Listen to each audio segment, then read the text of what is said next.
નમસ્કાર, playground the sports શોમાં હું મયુરી આપ સૌનું સ્વાગત કરું છું અને આજે પણ બોર્ડર ગાવસ્કર ટ્રોફી વિશે વાત, ચોથી ટેસ્ટ મેચ વિશે વાત, એટલે કે બોક્સિંગ ડે મેચ આવતીકાલથી શરૂ થનાર છે. મેલબોર્નના મેદાન ઉપર રમાશે. એ મેચ છે કે જેની આતુરતાથી દર્શકો રાહ જોઈ રહ્યા છે. મેચની પહેલા એક એનાલિસિસ આજે કરીશું. ખાસ કરીને મેલબોર્નનું મેદાન કોને ફળશે એ તો મહત્વનો પ્રશ્ન છે જ. સાથે સાથે ટીમમાં કેવા ફેરફાર, અને આ ફક્ત ટીમ ઇન્ડિયાની જ વાત નથી થઈ રહી, પરંતુ ઓસ્ટ્રેલિયાની ટીમમાં પણ ક્યાંક ફેરફાર થવાની શક્યતાઓ છે. કેમકે ભારતના બોલિંગ એટેકનો જડબાતોડ જવાબ ઓસ્ટ્રેલિયાએ પણ આપવાનો રહેશે. સ્વાભાવિક છે કે હોમ ગ્રાઉન્ડમાં પોતાનું નાક કપાય એ ઓસ્ટ્રેલિયાની ટીમને તો ન જ પોસાય. એટલે હવે બંને ટીમ વચ્ચે ખરાખરીનો ખેલ જે રમાવા જઈ રહ્યો છે એના માટે કઈ ટીમના કેટલા ખેલાડીઓ કેટલા સજ્જ છે, તમામ બાબતોની આજે ચર્ચા કરીશું. મહત્વની એક ચર્ચા આપણે અંતમાં ટોસ માટે પણ કરવાની રહી. તો વધુ સમય ન લેતા હવે કાર્યક્રમની શરૂઆત કરી દઈશું. ચર્ચા કરવા માટે આપણી સાથે સ્ટુડિયોમાં ઉપસ્થિત છે સ્પોર્ટ્સ એક્સપર્ટ અશોક મિસ્ત્રી. અશોકભાઈ, સ્વાગત છે આપનું કાર્યક્રમમાં. Thank you. તો ચર્ચા શરૂ કરતા પહેલા એક ખાસ અહેવાલ પર નજર કરી લઈએ. સ્પોર્ટ્સ શોબીઓ આવતીકાલે વહેલી સવારે 5 વાગે મેચ શરૂ થશે. ભારત અને ઓસ્ટ્રેલિયા વચ્ચેની ચોથી ટેસ્ટ મેચ મેલબોર્નના મેદાનમાં રમાશે. બંને દેશો માટે વર્લ્ડ ટેસ્ટ ચેમ્પિયનશિપની ફાઇનલમાં પ્રવેશવાની બારી સમાન મેલબોર્નની આ મેચ અગત્યની બની જશે. બંને દેશો પોતપોતાની ટીમોના ખેલાડીઓને લઈને પરેશાન છે. ફેરફારોની શક્યતાઓ બંને ટીમોમાં છે.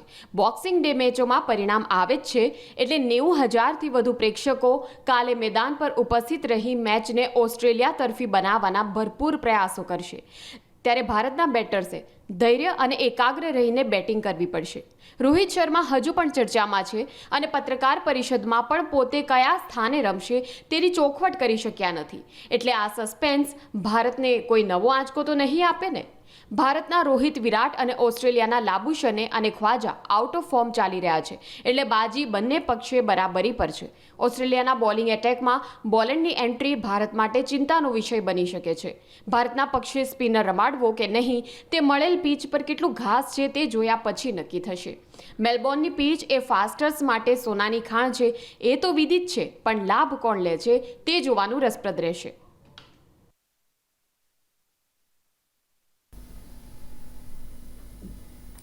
તો આવતીકાલથી ચોથી ટેસ્ટ મેચ જે મેલબોર્નના મેદાન પર રમાવા જઈ રહી છે તેના વિશે ખાસ વાત કરીશું. કાર્યક્રમની શરૂઆતમાં સૌથી પહેલો સવાલ સમીકરણો, કેમ કે સમીકરણો કયા યોજાવા જઈ રહ્યા છે એ ખૂબ જ મહત્વનું બાબત છે ચર્ચા કરવા માટે. અશોકભાઈ, સમીકરણો ઉપર આપણે નજર કરીશું. બંને ટીમો માટે કેવા પ્રકારના સમીકરણો બની રહ્યા છે? શું ભારત રબર મેન્ટેન કરી શકશે? વેલ, ભારત અને ઓસ્ટ્રેલિયા પરંપરાગત દુશ્મનો જેવા થઈ ગયા છે. પહેલાં ભારત અને પાકિસ્તાન હતા. હવે એમ લાગે છે કે જે આક્રમકતા બંને દેશોની શ્રેણીમાં જોવા મળે છે ક્યાંક બીજા બધા દેશો કરતાં વધારે જોવા મળી રહી છે એમ કહી શકાય. ગઈ સિરીઝ જે હતી, last time van India visited Australia, આપણે શ્રેણી જીત્યા હતા. Means we have von that. અને એટલા માટે એ રબર ઇઝ સમથિંગ મીન્સ કે તમારી પાસે ટાઇટલ છે, you are holding the title. Bharat માટે અત્યારે એટલે એ રીતે પડકાર છે કે જો ભારત આ મેચ જીતે છે તો પછી ભારત એ રબર પોતાની પાસે રાખવામાં સક્ષમ બની જશે. કારણ એવું છે કે જો આ ટેસ્ટ મેચ ભારત જીતે તો શ્રેણીમાં આપણે આગળ નીકળી જઈએ. અને ખાસ કરીને અત્યારે શ્રેણી 1-1થી બરાબરી ઉપર છે. હવે 2-1થી આપણે આગળ જઈએ. અને જો છેલ્લી મેચ ઓસ્ટ્રેલિયા જીતી જાય તો પણ એ 2-2થી એ શ્રેણી બરાબરી પર રહે, એટલે કે શ્રેણી ડ્રો થાય. જ્યારે શ્રેણી ડ્રો થાય એ સંજોગોમાં, કારણ કે ભારતે ગયા વખતની શ્રેણી જીતી છે, એ રબર પોતાની પાસે રહે અથવા તો ચેમ્પિયનશિપ અથવા તો જીત એ પોતાની પાસે રાખી શકે.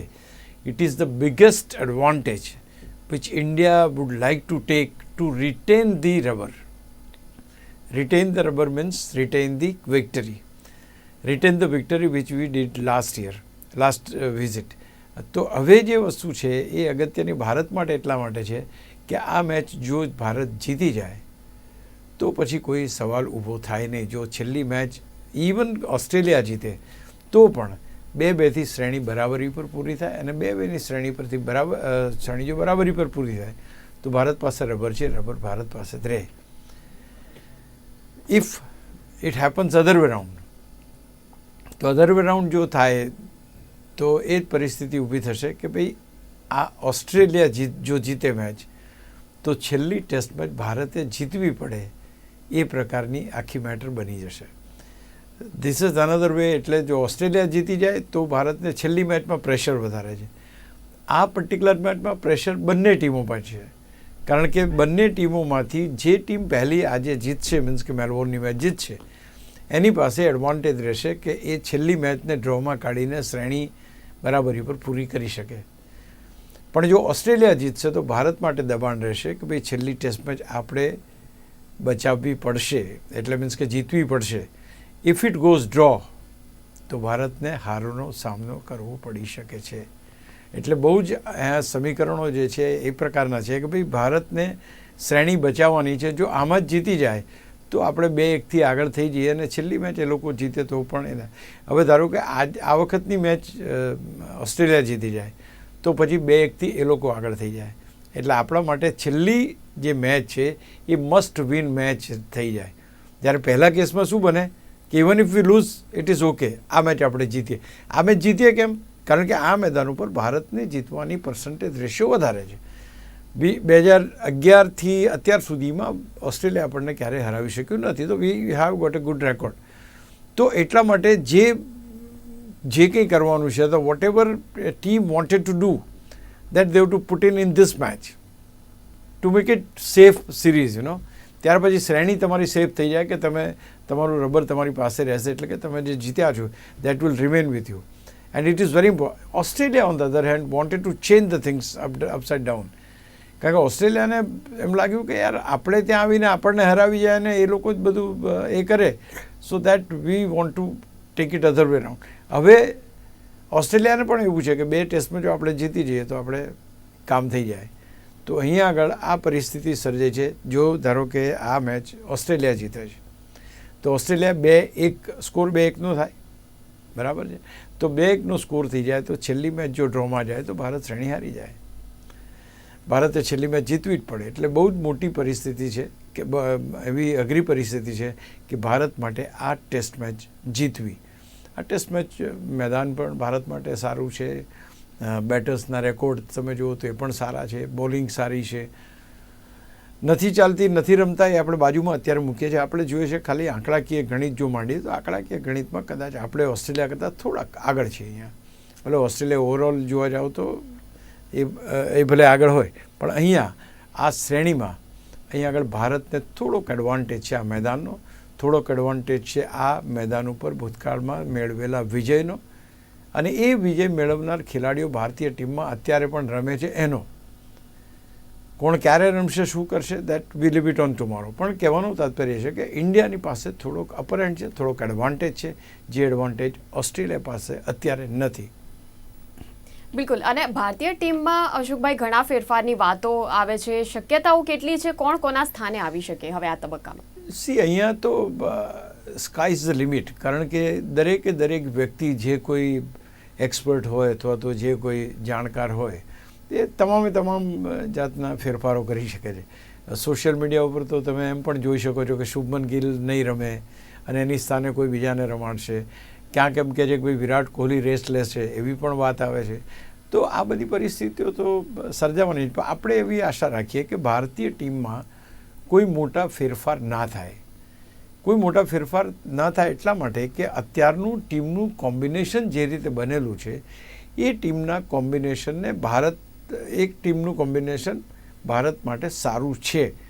Because we are not playing with 2 spinner આપણે નથી રમાડતા ટીમમાં. એ અહીંયા મેલબોર્ન ઉપર પણ એ પરિસ્થિતિ આપણે કન્ટિન્યુ કરી શકીએ છીએ. હવે એક બીજી વાત એ આવી છે કે ભાઈ તો સુંદરને રમાડવો હોય તો શું કરવું પડે? તો સુંદરને રમાડવો હોય તો તમારે રેડ્ડીને કાઢવો પડે. અને રેડ્ડીએ કેટલું જબરદસ્ત પરફોર્મન્સ એને ગઈ ટેસ્ટ મેચમાં કર્યું છે. The way he has saved the follow on, અને જે પરિસ્થિતિ સર્જાઈ, that main has done all the tricks. તો એને ક્યાંય બહાર મૂકીને સુંદરને ટીમમાં લેવાનું ની શક્યતાઓ મારી દૃષ્ટિએ મને ઓછી લાગે છે. તે છતાં રોહિત શર્માને પ્રેસ કોન્ફરન્સમાં સાંભળ્યો, એણે કહ્યું કે છેલ્લે અમે ડિસાઇડ કરી શકીશું કે અમને મેદાન ઉપર કેટલું ઘાસ આપે છે લોકો. એટલે જો it is a 6 mm grass હોય અને જો ગ્રીન વિકેટ હશે તો પોસિબલ છે કે એક જ સ્પિનર રમશે. But if the grass is not there તો ચોથા અને પાંચમા દિવસે બોલરના પગના નિશાનો મેદાન ઉપર પડવાની શક્યતાઓ વધી જવાને કારણે you can add one spinner in the team to have that advantage taken. એટલે અહીં આગળ પહેલી આ બે વસ્તુ ચાલે છે. બીજું કે રોહિત શર્મા કયા ક્રમે બેટિંગ કરશે એ પણ એક ચર્ચાનો વિષય છે. ઓવરઓલ તમે જોવા જાઓ તો સવાલ એ છે ભારતની બોલિંગ સારું કામ કરી રહી છે. ભલે બધા એમ કહેતા હોય કે બુમરાહ બહુ સારું બોલિંગ કરે છે અને સામે કોઈ છે નહીં, but I believe that bowlers are doing a good job. The batters are letting them down. બોલરોએ કરેલા સારા કાર્યોને બેટ્સમેનો ડૂબાડે છે. એટલે અહીંયા બેટ્સમેનોએ જ રમવાનું છે. બાકી બોલિંગ ડિપાર્ટમેન્ટ એટલે કે એ જે રેડ્ડીની જગ્યાએ સુંદરને લાવવાની જે વાત છે એવું માનું છું કે એ શક્ય નથી એ ફેરફાર કરવો. કારણ કે રેડ્ડીની પાસે જે ક્ષમતા છે, જે ચોગ્ગા છગ્ગા મારવાની અથવા તો જે આક્રમક ક્રિકેટ રમવાની, that is nobody else have got that. Okay, Sundar સારું રમે છે, એનો કોઈ એ નથી, પણ અત્યારના સમીકરણમાં ટીમના કોમ્બિનેશનમાં એ છોકરો ફિટ બેસે છે. તો હું માનું છું કે દેલ ગો લાઈક દેટ. એટલે સુંદરનો મને ચાન્સ ઓછો લાગે છે. તે છતાં બીજો કોઈ ફેરફાર થવાની ચાન્સીસ પણ ઓછા છે. ઓપનિંગ બેટ્સમેન કોણ આવશે એ રોહિત શર્માએ પણ પત્રકાર પરિષદમાં એનો જવાબ આપ્યો નથી. એટલે મને એવું લાગે છે કે he will open the inning, અને એ ઓપન જો ઇનિંગ કરશે તો હું માનું છું કે ભારત માટે પરિણામો પણ સારા આવશે ના, અને એની પાસે જે રન ખૂટે છે, નથી બનતા, એ રન બનાવવામાં પણ સફળતા મેળવી શકશે. But on the other hand if look at ઓસ્ટ્રેલિયાની પણ આપણે વાત લઈ લઈએ. હેઝલવુડ નથી.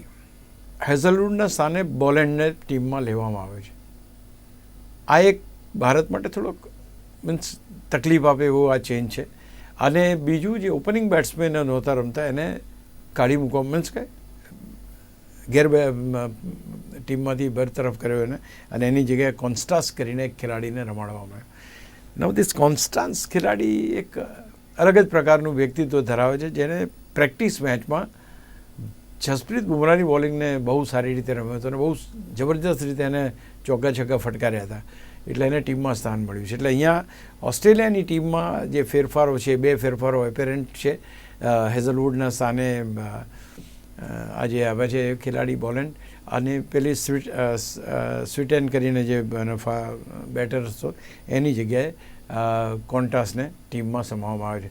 કોન્ટાસે બહુ સારું પ્રદર્શન કર્યું હતું. એટલે ક્યાંક ને ક્યાંક એ આપણને આ મેચમાં કંઈ વધારે તકલીફ ના પડે એ જોવાનું આપણે રહેશે. હા, બિલકુલ. અને મેલબોર્નનું મેદાન આમ અશોકભાઈ બોલર્સ પેરેડાઇઝ કહેવાય છે, તો શું બે સ્પિનર્સની જગ્યા બનશે ટીમમાં, અને જો બની જાય તો પછી કોણ કોણ હશે? હા, એ એક સારો સવાલ છે. હમણાં થોડોક આપણે એની ઉપર ચર્ચા કરી, પણ ટ્રેડિશનલી જોવા જાવ તો it is been called a heaven of fast bowlers.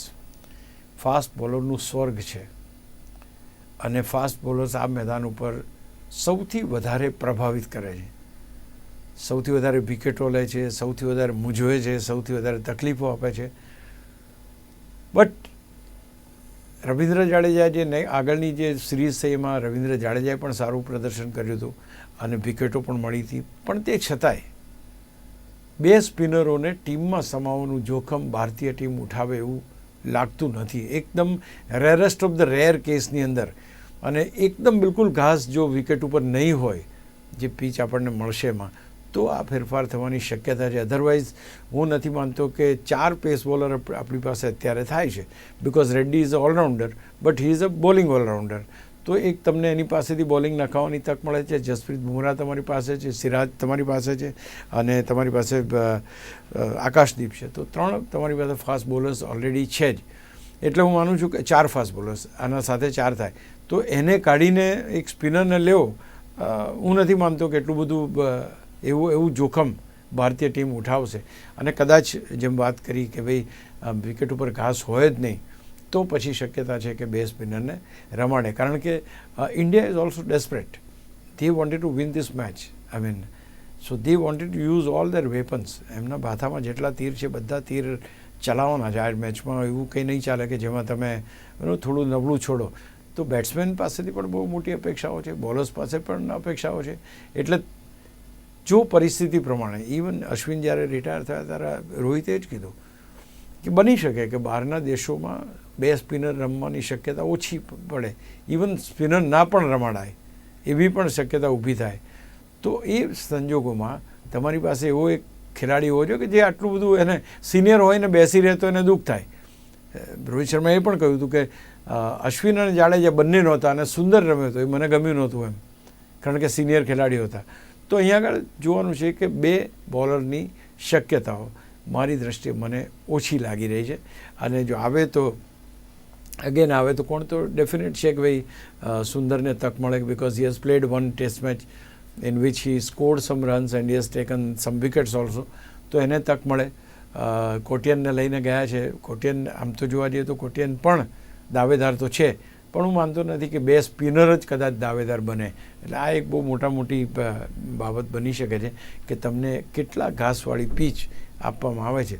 જો ગ્રીન ટોપ વિકેટ હશે તો પછી ફાસ્ટ બોલર્સ જ ટીમમાં રહેશે, સ્પિનર્સનું સ્થાન બનશે નહીં. એક જાડેજા છે, હી ઇઝ ઇનફ. બિલકુલ. અને 2011 પછી એક રેકોર્ડ રહ્યો છે કે મેલબોર્ન પર ભારત હાર્યું નથી. તો શું કોઈ વધારાનું દબાણ ટીમ ઇન્ડિયા પર હજુ પણ હોઈ શકે ખરું? Both ways, it is both ways. એક દબાણ બી હશે કે આપણે હારે નથી, આ વખતે નથી હારવાનું, that is one. The other way is second, કે ભાઈ આપણે જીત્યા છીએ તો આ મેચ પણ જીતી જઈશું, પહેલી વાત આ. અને બીજી વસ્તુ એ કે હારવું નથી, આ મેદાન પર આપણે જીત્યા જ છીએ. આપણે સારી વાત એ છે કે વિરાટ કોહલીની વાત આપણે કરીએ તો વિરાટ કોહલીનું પ્રદર્શન સારું છે. તમારી પાસે રોહિત શર્મા ઘણા વખતથી રમ્યા નથી, એણે કંઈ કરવું પડશે. એટલે મેલબોર્ન ઉપર જીતવા માટે એક વસ્તુ તો ચોક્કસ છે, ટેસ્ટ મેચ જીતવા માટે રન્સ જોઈએ. તમારા ખિસ્સામાં પૈસા હોય તો તમે વાપરી શકો, એ આ મોટી સ્થિતિ છે. ભારતને ખાટલે મોટી ખોડ એ છે કે રન્સ બનતા નથી. That is the most important factor of all the matches so far been played. નથી આપણો રોહિત શર્મા કોઈ સેન્ચુરી મારી શકતો, નથી વિરાટ કોહલી સેન્ચુરી મારતો, નથી પંત એટલા ફોર્મમાં જોવા મળતો, નથી ગિલ રમતો.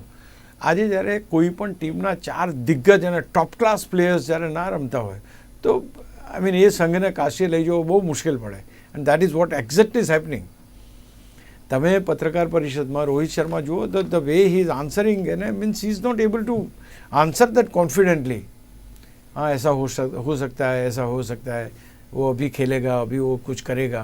તો ક્યારે આવું થાય? કારણ કે જ્યારે તમારી ટીમ તમને સપોર્ટ ના કરતી હોય, જ્યારે અને બીજી સૌથી અગત્યની ક્રિકેટમાં બહુ મહત્ત્વની છે કે leading from the front. Leading from the front means કે કેપ્ટન પોતે રમે અને બાકીને એનું અનુસરણ કરે. એ શક્યતાઓ જે છે એ શક્યતાઓ બનતી નથી. ઇફ દેટ હેપન્સ, હું માનું છું કે ટીમ ઇન્ડિયા જીતી જાય એવું છે. જો રોહિત શર્મા સેન્ચુરી મારશે તો ઇન્ડિયાની ટીમ જીતી શકશે, because he leads from the front. A confidence એનો દેખાવો જોઈએ. તો માનું છું કે ચાન્સીસ છે, બધી જ વસ્તુ છે. પ્રેશર અત્યારે ભારત ઉપર છે એટલા માટે કે ભારતના બેટ્સમેન અત્યારે સ્કોર નથી કરતા. તમે ભૂતકાળનો રેકોર્ડ તમે જુઓ તો વિરાટ કોહલી આ મેદાન ઉપર જોરદાર રમ્યો છે કે બાકીના બેટર્સ રમ્યા છે. અત્યારે આપણને અત્યાર સુધીની મેચોમાં આપણને એવું જોવા મળ્યું નથી. સો વી આર લિટલ વરીડ. પણ હું માનું છું કે કોઈ ના કોઈ તો ફોર્મમાં આવી જશે. બિલકુલ. ભારતના બોલિંગ એટેકે ખાસ કરીને બુમરાહે જે પ્રકારે પરફોર્મન્સ આપ્યું, ઓસ્ટ્રેલિયન ટીમમાં તેમને ફેરફાર કરવા માટે બુમરાહે મજબૂર કરી દીધા અને તેમણે પણ નવો ખેલાડી પોતાની ટીમમાં લેવો પડ્યો છે. આ કેટલું સાચું? એક વસ્તુ વિચાર કરો, ડેસ્પરેશન કેટલું છે એ જુઓ તમે. ઓસ્ટ્રેલિયન ટીમમાં ડેસ્પરેશન કેટલું જોવા મળે. એમને ખબર છે કે આ બુમરાહ ખાઈ જશે. એને ખબર છે કે અત્યાર સુધી આટલી બધી વિકેટો લીધી છે, એકલો જજુમે છે એક છેડા ઉપર, અને he has troubled Australia like anything. તમામ બેટર્સને એક જ માણસ નડે છે, જસપ્રીત બુમરાહ. આ જે ઓપનિંગ ખેલાડી હતો એની જગ્યાએ આને લાવવો પડ્યો કોન્સ્ટાસને. કારણ કે આ ખેલાડીએ, જેમ મેં વાત કરી એમ, કે પ્રેક્ટિસ મેચની અંદર સેન્ચુરી મારી હતી અને he was playing very well. Even I have seen that inning. He was so confident of playing Jasprit Bumrah. તમે વિચાર કરો, 17-18 વર્ષનો છોકરો છે, is not a big shot. 8 કે 10 એની ફર્સ્ટ ક્લાસ મેચો રમ્યો છે અને એને ટીમમાં સીધો ચાન્સ મળે છે. વિચાર કરો. તો એનો અર્થ એ થયો કે ઓસ્ટ્રેલિયા ઇઝ ડેસ્પરેટ. એમને એમ છે કે આ છોકરાને રમાડો પણ જીતો. કારણ કે અત્યાર સુધી કોઈ પણ ઓપનિંગ પેર એમની ચાલી નથી. બધા બુમરાહના શિકાર બને છે. તો આ એટલા માટે ડેફિનેટલી ઓસ્ટ્રેલિયા ડેસ્પરેટ છે. એમને એક જ વ્યક્તિનો ભય છે, અને એ છે જસપ્રીત બુમરાહ. અને એ જ્યાં સુધી ભારતની ટીમમાં છે ત્યાં સુધી જીતના બધા જ દરવાજા આપણા ખુલ્લા છે. ખાલી જરૂર છે થોડાક રન્સ બનાવીને જો બેટર્સ આપી દે તો બાકીનું કામ એ લોકો કરી શકે એમ છે. બિલકુલ. આપણે હવે કાર્યક્રમ આમ તો અંતરફ છે, પણ તેમ છતાં એક અત્યંત મહત્વનો સવાલ છે કે જેના વિશે વાત કરવી જરૂરી છે, અને જેમ મેં શરૂઆતમાં પણ કહ્યું કે ટોસ વિશે વાત કરવી જરૂરી છે. શું લાગી રહ્યું છે કે ટોસ જીતીને ટીમ શું પસંદ કરશે? બેટિંગ રહેશે કે ફિલ્ડિંગ રહેશે, અને કોને લાભ મળી શકે? સૌથી મહત્વનું પહેલી વસ્તુ છે કે ગ્રીન ટોપ વિકેટ તો હશે જ.